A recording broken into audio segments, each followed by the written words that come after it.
Hello! Tinatamad ka na ba na gumawa ng videos at mag-upload?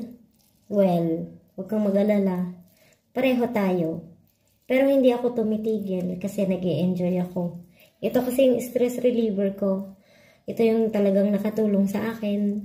Lalo na nung mga panahong nalulungkot ako. Ito yung ginawa kong daan, gumawa ng videos para maibsan yung lungkot na nararamdaman ko. At saka ito yung naging paraan ko para maibalik yung confidence ko sa sarili ko. One day, masasabi ko kapag dumaan na yung panahon na ilang taon or yung panahon na matanda na ako, na hindi ko na kayang gawin yung mga nagagawa ko ngayon, masasabi ko na happy ako. Na makikita ko yung mga videos na ginawa ko dati, na kung saan ako nag-umpisa hanggang sa panahon na makikita ko to in the future. So, ikaw din, gawin mo yan.